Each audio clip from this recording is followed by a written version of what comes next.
बिस्मिल्लाहिर्रहमानिर्रहीम अस्सलाम वालेकुम। फूड चैनल में खुश आमदीद। आज हमारी किचन में बन रही है जी तय वाली बिरयानी, कराची की सबसे मशहूर फेमस बिरयानी, स्टूडेंट बिरयानी, जो आज हम आपके साथ बनाना शेयर कर रहे हैं।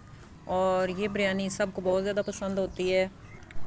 बिरयानी बनाने के लिए सबसे पहले आपने चावल का इंतखाब करना होता है, और इसके लिए सबसे बेस्ट जो चावल है वो सेला चावल ही हैं। तो आप जब भी बिरयानी बनाएं तो आप सेला चावल ही इंतखाब किया करें।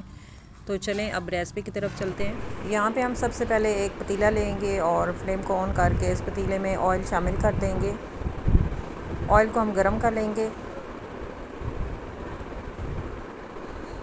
ऑयल हमारा गर्म हो गया है। अब हम इसमें प्याज शामिल करेंगे और प्याज का कलर चेंज होने तक इसको पका लेंगे।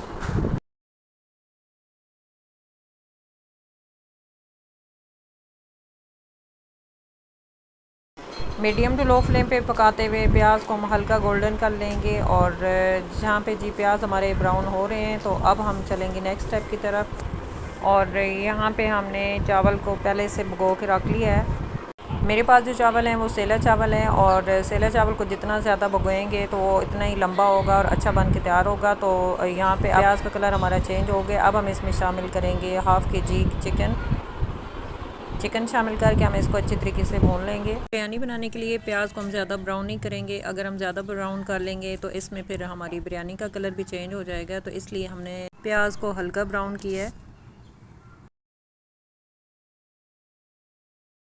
अब हम इसमें शामिल करेंगे 2 बड़े साइज़ के टमाटर।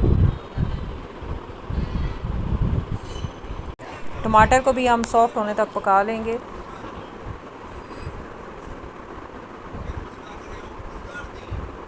थोड़ी देर के लिए इसके ऊपर ढक्कन लगाएंगे ताकि टमाटर हमारे जल्दी से पक जाएं। जब तक टमाटर हमारे सॉफ्ट होते हैं तो हम चलते हैं नेक्स्ट स्टेप की तरफ। और यहाँ पे जी मैंने ली दही 1 कप के करीब, और इसमें शामिल करूँगी बिरयानी मसाला, और इसमें मैंने 6 चम्मच जो है बिरयानी मसाले के शामिल किए हैं। मेरे पास जो चावल हैं वो मैंने 1 केजी भिगो के रखे हैं, और हाफ़ के जी जो है इसमें मैं चिकन शामिल कर रही हूँ। तो इस हिसाब से मैंने यहाँ पे ये मसाला शामिल किया है। बाकी इसमें मैं कोई और मसाला शामिल नहीं करूँगी। थोड़ा सा मसाले के साथ पानी शामिल करेंगे और इसको अच्छी तरह मिक्स करके रख लेंगे। और यहाँ पे जी टमाटर हमारे सॉफ्ट हो चुके हैं। तो अब हमने ढक्कन हटा के इसमें शामिल किए 1 चम्मच भर के अदरक लहसुन का पेस्ट। इसको अच्छी तरह मिक्स करेंगे और चिकन के साथ भून लेंगे।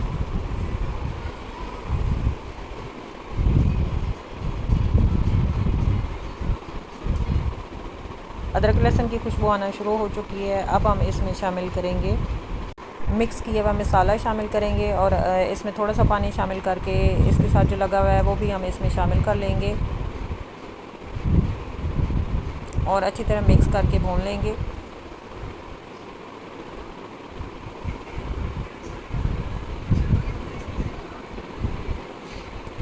फ्लेम हमारा मीडियम टू लो पे है, और दोबारा से हम इस पर ढक्कन लगाएंगे और पानी खुश्क होने तक पकाएंगे।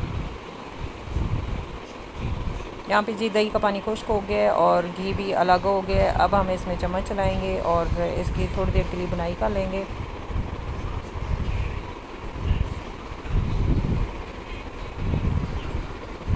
अब हम इसमें मज़ीद पानी शामिल करेंगे 1 जग के करीब।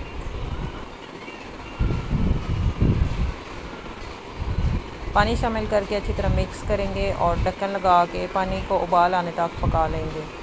इतना पकाएंगे कि ताकि चिकन भी हमारा अच्छे से गल जाए और पानी भी खुश्क हो जाए। जब तक पानी में उबाल आ रहा है तो तब तक हम चलेंगे नेक्स्ट स्टेप की तरफ। और यहाँ पे हमने दूसरे पतीले में पानी शामिल करके चूल्हे पे रख दिया था और इसमें उबाल आ गए। अब हम इसमें शामिल करेंगे साबुत गरम मसाला। साथ ही हमने इसमें चावल शामिल किए हैं जो हमने आधा घंटा पहले भिगो के रखे थे, और उसका पानी निकाल के हम तमाम चावल इसके अंदर शामिल कर लेंगे। चावल शामिल करके अच्छी तरह मिक्स करेंगे और इस पर शामिल कर देंगे हरा पुदीना, ताकि इसको भी चावल के साथ उबाल आ जाए। चावल हमारे बॉयल हो रहे हैं। अब हम चलेंगे कौरमे की तरफ, और यहाँ पे कौरमे में हमारा उबाल आ चुका है। अब हम ढक्कन हटाएंगे और इसको चेक करेंगे। चिकन हमारा गल गया है और पानी भी खुश्क हो गया है। तो अब हम चलेंगे नेक्स्ट स्टेप की तरफ। चावल हमारे बॉयल हो गए हैं, हमने इनको इतना ही बॉयल करना है। अब हम यहाँ पे फ्लेम को बंद करेंगे और इसके ऊपर ढक्कन लगा के बहुत एहतियात से इसका पानी निकाल लेंगे। चावल के अंदर से हमने तमाम पानी निकाल लिया। अब हम इसे शामिल करेंगे कौरमे में। नीचे मैंने कौरमा डाला है और उसी पतीले के अंदर जो है उसके ऊपर मैं चावल डालूँगी और इसको एक तह ही लगा लूँगी। अच्छी तरह सेट कर लिया है। अब हम इसके ऊपर शामिल करेंगे ज़र्दा कलर। इसको मैंने थोड़ा पानी शामिल करके मिक्स कर लिया है। मज़ीद हम इस कप के अंदर थोड़ा सा पानी डालेंगे और इसके ऊपर डालेंगे और ढक्कन के ऊपर दस्तरखान का कपड़ा लगाएंगे और 25 मिनट के लिए दम पे छोड़ देंगे। ढक्कन लगाने के बाद पहले 10 मिनट जो है वो हम इसी फ्लेम पे इसको दम लगाएंगे जिस फ्लेम पे हमारा कौरमा तैयार हो रहा था। और जब 10 मिनट गुजर जाएंगे और इसके साइड से स्टीम निकलना शुरू हो जाएगी तो अब हम थोड़ा सा चूल्हे को आहिस्ता कर देंगे और मज़ीद 15 से 20 मिनट इसको दम लगाएंगे। तो मिलते हैं 25 से 30 मिनट के बाद। यहाँ पे ये 10 मिनट हो चुके हैं और आप देख सकते हैं साइड से इसकी जो स्टीम है वो निकलना शुरू हो गई है। तो यहाँ पे मैंने चूल्हे को थोड़ा आहिस्ता कर दिया था। मज़ीद यहाँ पे 15 मिनट हो चुके हैं। अब हम यहाँ पे फ्लेम को बंद करेंगे और इसका ढक्कन हटाएंगे।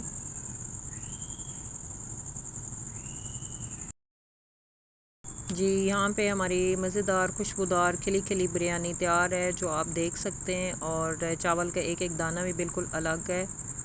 आप इस रेसिपी को इस तरीके से बनाएं और इंशाल्लाह बहुत मज़े की रेसिपी बनेगी। तो अब हम इसको डिश आउट करेंगे। अगर आप चाहते हैं कि आपकी बिरयानी बिल्कुल बाज़ार जैसी टेस्टी और इसके हर एक दाने में जो है जायका हो, तो आप जब कौरमा तैयार करते हैं उसमें से आपने थोड़ा सा शोरबे को बचाना होता है। मतलब मुकम्मल तौर पर इसको खुश्क नहीं करना होता, क्योंकि जो हम 80% चावल को कुक कर लेते हैं तो 20% हमने यहाँ पे चावल को इस कौरमे के शोरबे में पकाना होता है।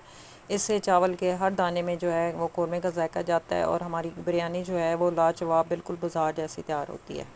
इन छोटी छोटी टिप्स को आप फॉलो करेंगे तो आपकी बिरयानी बहुत ही मज़ेदार और खिली खिली तैयार होगी। और बाकी ये थी हमारी तय वाली बिरयानी बनाने की रेसिपी।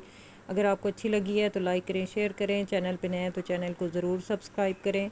साथ बेल आइकन को प्रेस करें ताकि मज़ीद अच्छी अच्छी वीडियो आप तक पहुंच सके। मिलेंगे एक नई वीडियो के साथ, तब तक फॉर चैनल में। अल्लाह हाफिज़।